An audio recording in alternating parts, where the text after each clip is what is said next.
नमस्कार, मैं अंकित सिंह गोलू अपने YouTube चैनल में आपका बहुत बहुत स्वागत करता हूं।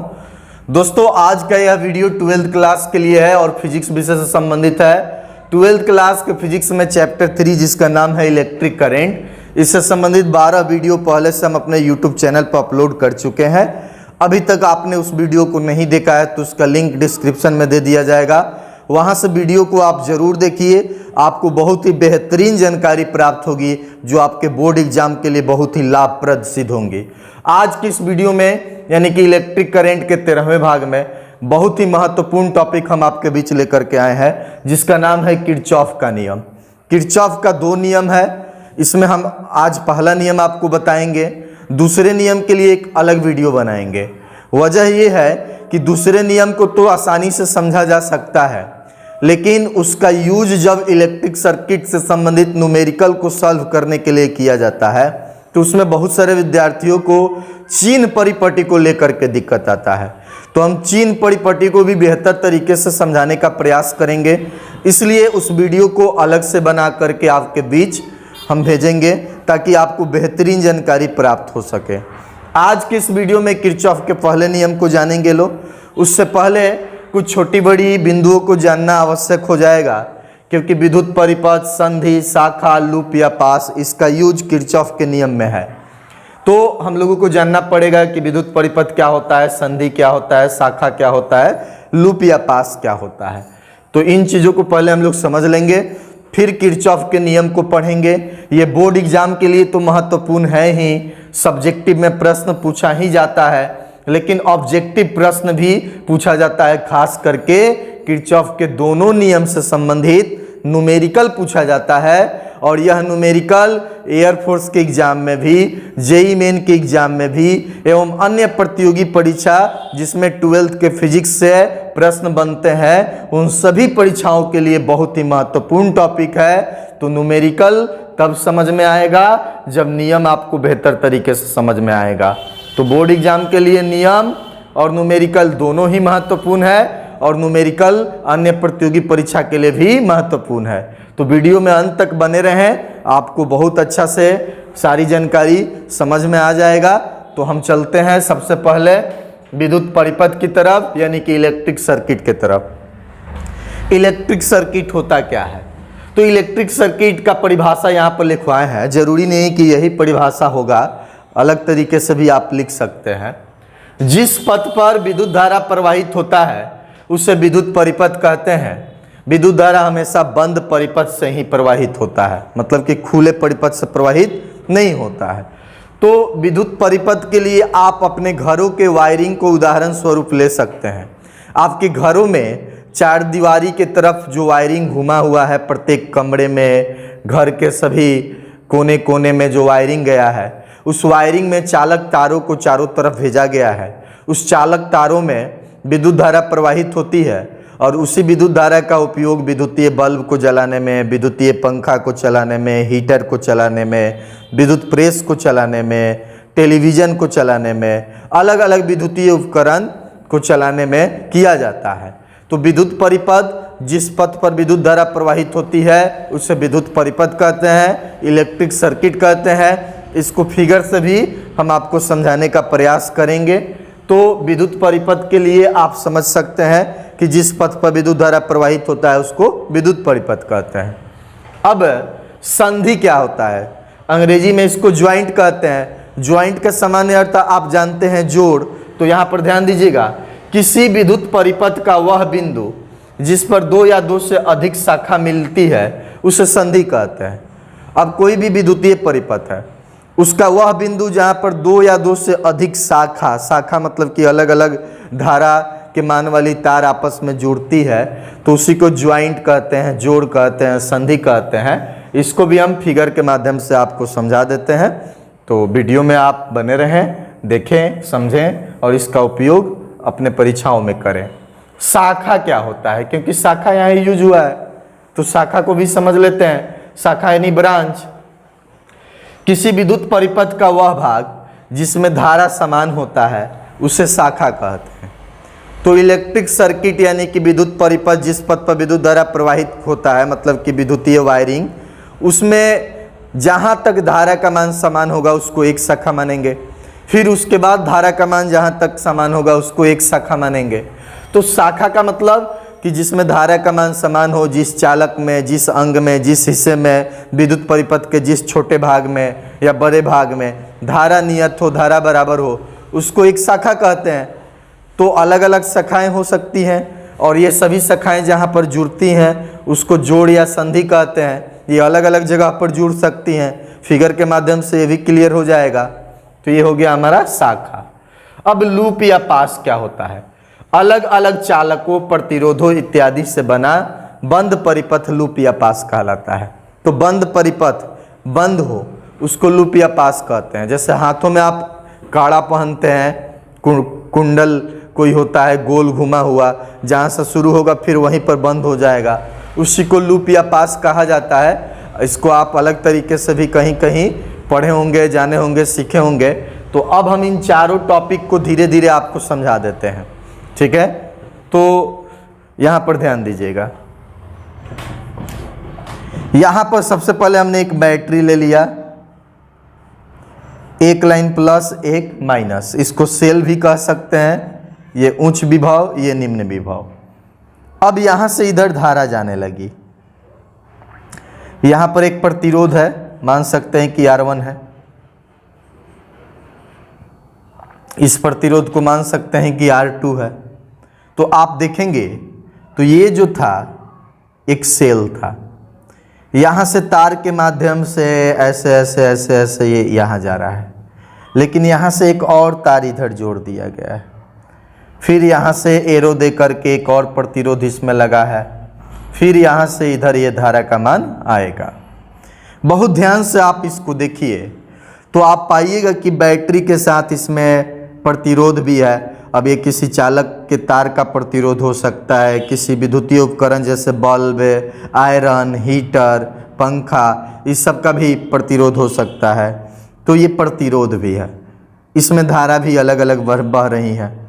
अब इस पूरे व्यवस्था को आप विद्युत का वायरिंग मतलब कि इलेक्ट्रिक सर्किट यानी कि विद्युतीय परिपथ मान सकते हैं। तो ये पूरा आपका विद्युतीय परिपथ हो गया, क्योंकि जिस पथ पर विद्युत धारा प्रवाहित होता है उसको विद्युत परिपथ कहते हैं।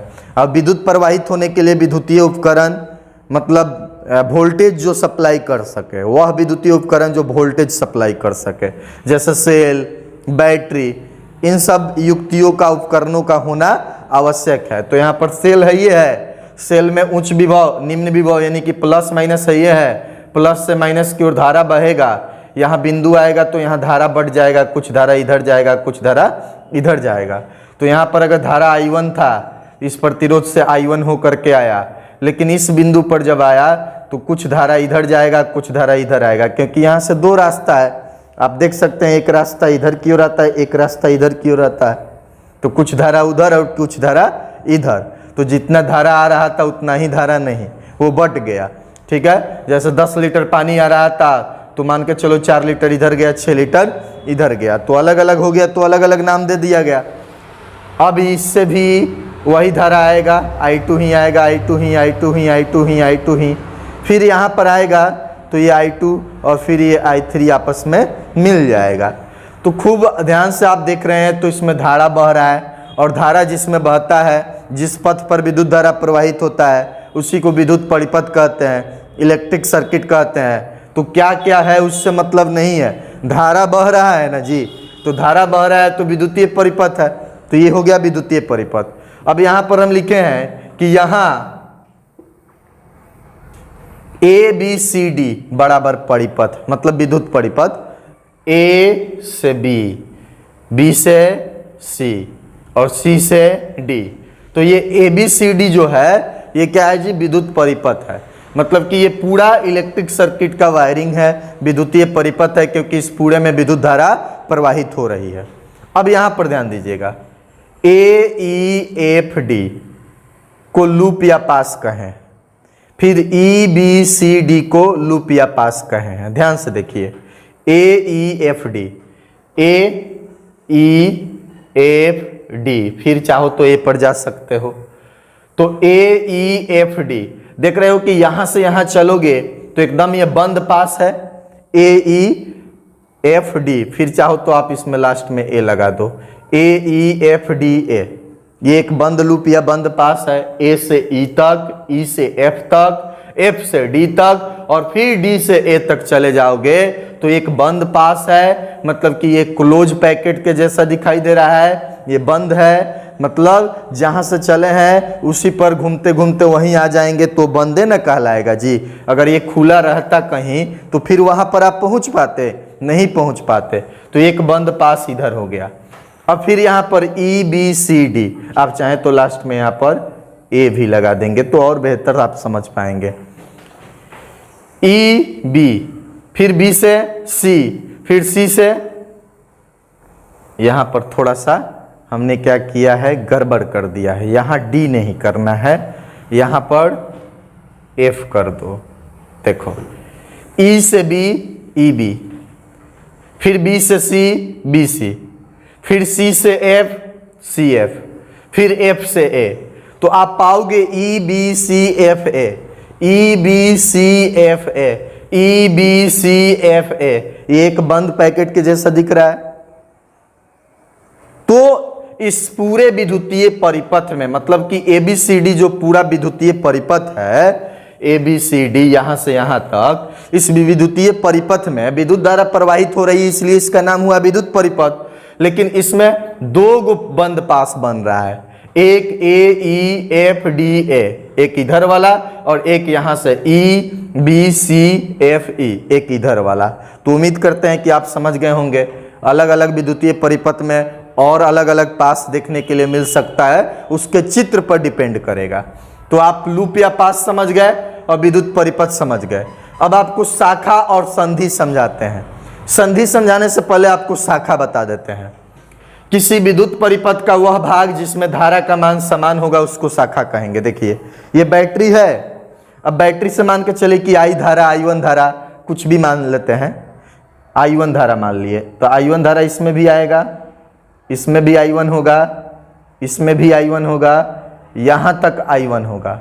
क्यों? क्योंकि यहां तक उसको एक ही रास्ता मिला है, कटने बटने छटने का कोई दूसरा विकल्प नहीं दिखाई दिया है। तो यहां पर आप देखोगे कि यहां से लेकर के यहां तक, यहां तक, यहां तक, यानी आप मान सकते हो कि खूब ध्यान से देखो तो ये D A E, D A ई में धारा का मान समान है तो यह एक शाखा है। ठीक है। अब ये धारा जब ई पर जा रहा है तो बंट जा रहा है, एक इधर और एक इधर। ठीक है। देखो अब यहां से दो रास्ता हो गया इसको जाने के लिए, एक रास्ता इधर की ओर, एक रास्ता इधर की ओर। तो इधर के धारा को I2 मान लिए, इधर के धारा को I3 मान लिए। अब ई बी सी एफ तक देखोगे तो ये धारा I2 इसमें जाएगा, फिर I2 इसमें भी जाएगा, I2 इसमें भी जाएगा। क्यों? क्योंकि इसको दूसरा और कोई रास्ता नहीं है। तो यह एक पास हो गया ई बी सी एफ वाला, पास नहीं मतलब कि शाखा हो गया। फिर यहां देखो तो ई से एफ तक का जो तार है यह एक शाखा हो गया। तो खूब ध्यान से यहां पर देखोगे तो आप पाओगे, इसको इधर बना देते हैं कि यहां यहां यहां इसमें धारा है I1, इसमें धारा है I2, इसमें धारा है I3। तो इस पूरे में धारा I1 है तो ये पूरा एक शाखा है, ये पूरा एक शाखा है और ये पूरा एक शाखा है। लेकिन ये कहीं पर भी मिलेगा, जहां पर भी मिल रहा होगा उसी को कहा जाएगा ज्वाइंट। जैसे यहां पर एक ज्वाइंट है, या मान सकते हैं कि यहां एक ज्वाइंट है। देखिए ये I2 इधर से आके इसमें जुड़ेगा I2 और ये I3 आके जुड़ रहा है, तो ये ज्वाइंट है। तो शाखा मतलब जिसमें धारा का मान समान हो, मतलब कि एक तार को एक शाखा कह सकते हैं। तो शाखा मतलब जिसमें धारा का मान समान हो, अलग अलग तार हो, किसी में 4 एम्पियर, किसी में 6 एम्पियर, किसी में 8 एम्पियर की धारा हो, किसी एक बिंदु पर आकर के मिले तो उसको हम लोग क्या कहेंगे? संधि कहेंगे। जैसे यहां देख सकते हैं,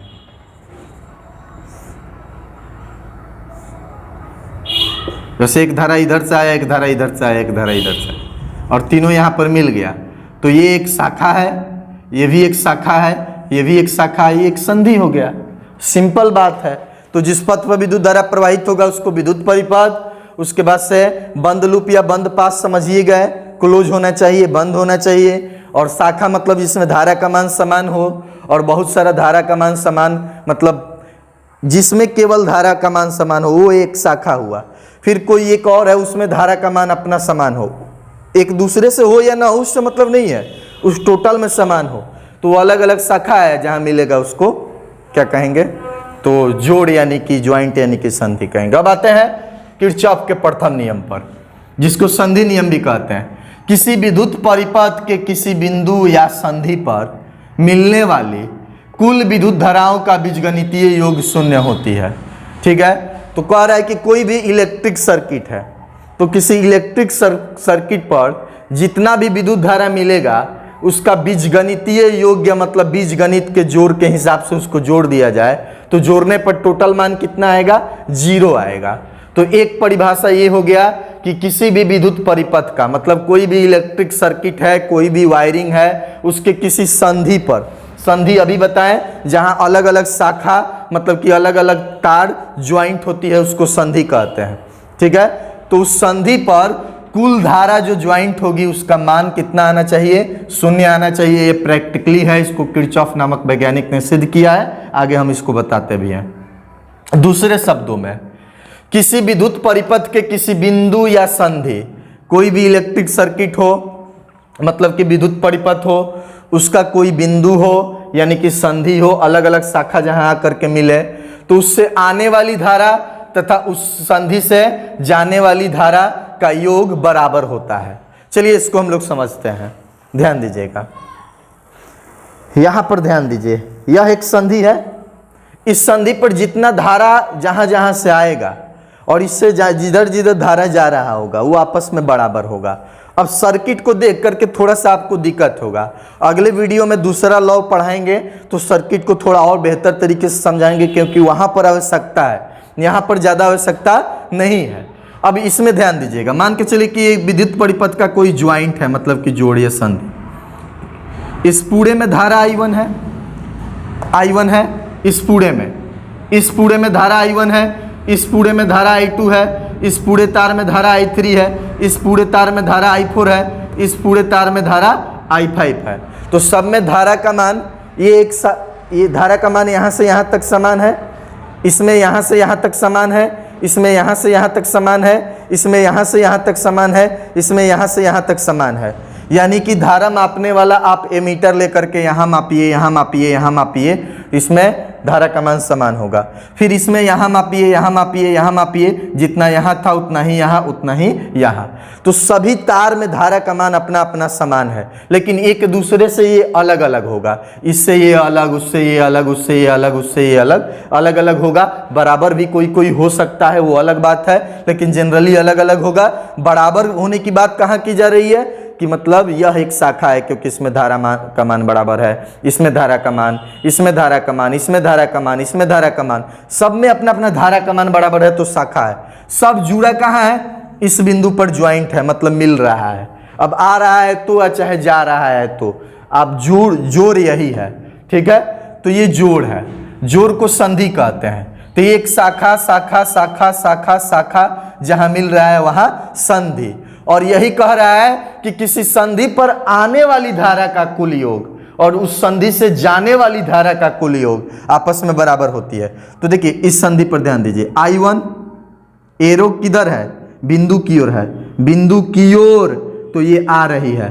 I2 बिंदु की ओर है तो ये भी आ रही है। I3 बिंदु की ओर है तो ये भी आ रही है। I4 बिंदु की ओर नहीं है, देख लो इधर एरो उधर है मतलब बिंदु से जा रही है, आ नहीं रही है बिंदु पर। अब बिंदु पर आ रही है, इधर आता तब ना बिंदु पर आती, तो ये जा रही है। यहाँ बिंदु है, इस एरो को ध्यान से देखो, ये जा रही है कि उधर आ रही है, बिंदु पर जा रही है। तो जब जा रही है तो जाने वाली धारा I4 और I5 चित्र में बनाया गया है, दिखाया गया है, और ये तीनों आ रही है। तो इस चित्र के अकॉर्डिंग, इस चित्र के अनुसार किरचॉफ के नियम को देखा जाए तो ये आने वाली धारा और ये दोनों जाने वाली धारा आपस में बराबर होगी। माने आने वाली धारा ये सिग्मा I आने वाली बराबर सिग्मा I जाने वाली। आई मतलब विद्युत धारा, सिग्मा मतलब विद्युत धारा का योग। तो आने वाली विद्युत धारा का योग जाने वाली विद्युत धारा के योग के बराबर होती है। तो आने वाली धारा इस चित्र के अनुसार I1 I2 I3 है, तो I1 I2 I3 बराबर जाने वाली धारा कौन है, देख लो एरो उधर की ओर I4 का है, I5 का है, तो I4 प्लस I5। तो यहाँ पर जो नियम है उसको फॉलो करते हुए यहाँ पर लिख दिया गया, आने वाली धारा बराबर जाने वाली धारा। ये प्रैक्टिकली है, आवेश संरक्षण के हिसाब से ये सत्य होता है। अब अगली बात, अगर उस I4 I5 को इधर ला दे, तो उधर प्लस में था तो इधर माइनस, I4 माइनस I5 बराबर 0। अब देखो पहले नियम को देखो तो कहा था कि सभी धाराओं का बीजगणितीय योग कितना होना चाहिए, 0 होना चाहिए। सब धारा को आपस में जोड़ दिए तो 0 हो गया, तो ये आने वाला जाने वाला बराबर भी हो गया, और टोटल धारा को अगर जोड़ दिया जाए तो 0 भी हो गया। तो टोटल धारा को जोड़ करके यहाँ पर 0 कर दिए। अब कहिएगा टोटल को जोड़े कहाँ है, I1 में I2 जोड़े हैं, I3 जोड़े हैं, हाई दोनों तो घटाए हैं, तो चिन्ह परिपट्टी के हिसाब से वो जा रहा है, वो जा रहा है, तो जाने वाला धारा आ रहा है तो प्लस, जा रहा है तो माइनस। उसमें कोई कंफ्यूजन मत लीजिए, कोई दिक्कत नहीं होगा, वो चीजें आपकी कॉमन सेंस की बात है कि वो आ रही है तो माइनस, ऐसे भी इधर प्लस था तो इधर आई तो माइनस। तो सब धारा को आपस में ज्वाइंट कर दिए। अब मान के चलो यहाँ प्लसो लगा दे तो प्लस माइनस माइनस से ना होगा भाई, प्लस माइनस माइनस ही होगा, ठीक है। तो आने वाली धारा और जाने वाली धारा का बीजगणितीय योग आपस में 0 है और आने वाली जाने वाली धारा बराबर है। सिंपल बात है, आने वाला जाने वाला जब बराबर हो तो मान तो 0 होगा ही। आपके पास 50,000 रुपए आए और आपके पास से 50,000 रुपए चले जाए तो आपके पास कितना बचा जी, तो आपको बिंदु मान लिया जाए तो 0 हुआ, सिंपल बात है। अब यहाँ पर ये कोई बिंदु है, अब यहाँ से 5 एम्पियर का धारा चला गया और इस पर आया भी था 5 एम्पियर, तो 5 एम्पियर आया और 5 एम्पियर चला गया, तो बचा का घंटा, 0 बचा ना जी। तो वही बात है। तो उम्मीद करते हैं कि किरचॉफ के प्रथम नियम को आप समझ गए होंगे। अब इससे संबंधित न्यूमेरिकल देखिए कैसे होता है, एक छोटा सा क्वेश्चन कॉमन आपको बता देते हैं। मान के चलिए कि यहां पर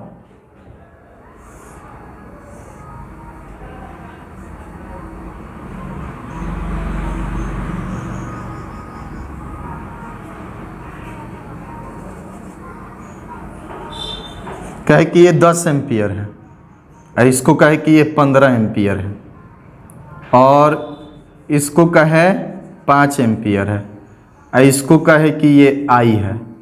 तो I बराबर वाट कहे निकालने के लिए देखिए इस बिंदु पर आने वाली धारा 15 अजोर 10 कितना हुआ, तो आने वाला हो गया 10 प्लस 15, 10 एम्पियर प्लस 15 एम्पियर बराबर जाने वाली धारा कितनी है इस बिंदु से, देखिए ये इधर एरो है तो बिंदु में आ रही है, बिंदु में आ रही है, ये बिंदु से जा रही है, ये भी बिंदु से जा रही है, तो जाने वाली 5 एम्पियर प्लस I का ही तो मान हमको निकालना है। तो I बराबर हमारा कितना हो जाएगा, तो ये 10 और ये 15, 25 था और ये इधर आ गया 10 एम्पियर प्लस 15 एम्पियर और ये 5 प्लस में था तो इधर आया तो -5, तो I बराबर आपका कितना हो जाएगा 20 एम्पियर हो जाएगा। ऐसे भी आपको मालूम है कि आ कितनी रही है इस बिंदु पर 10 एम्पियर और 15 एम्पियर 25 एम्पियर, और इसमें जा कितनी रही है 5 एम्पियर। हम जानते हैं कि जितना आएगी उतनी जाएगी, तो 25 आ रही है तो 25 जाएगी, तो इधर 5 चली गई तो इसमें 20 जाएगी। सिंपल बात है, फार्मूले को अप्लाई करते हुए आप आने वाला जाने वाला धारा बराबर करके और इसको प्राप्त कर सकते हैं। उम्मीद करते हैं कि ये वीडियो आपको पसंद आया होगा, आपके समझ में आया होगा। वीडियो को अधिक से अधिक शेयर कीजिए, लाइक कीजिए और लगातार चैनल पर बने रहिए। हम आपके बीच बेहतर कंटेंट उपलब्ध कराने का प्रयास करेंगे। अगले वीडियो में हम लोग किरचॉफ के सेकंड लॉ को लेकर के आएंगे और किरचॉफ के सेकंड लॉ यानी कि सेकंड नियम को विस्तार से बताएंगे, समझाएंगे। चिन्ह परिपट्टी जो हाई लेवल एग्जाम के लिए भी न्यूमेरिकल के उद्देश्य से बहुत महत्वपूर्ण होता है, उसमें बहुत सारे स्टूडेंट गड़बड़ हो जाते हैं, उसी चीज को हम समझाएंगे। धीरे धीरे प्यार से, प्रेम से, आराम से आपको समझाएंगे ताकि आपके समझ में आ जाए।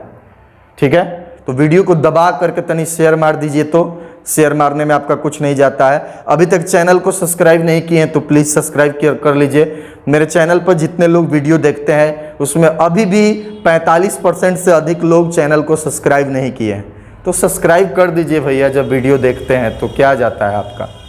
अगले वीडियो में मिलेंगे और ये चैप्टर बहुत ही कम दिनों का रह गया है, उम्मीद है कि इस सप्ताह में एक ख़त्म हो जाएगा। नमस्कार।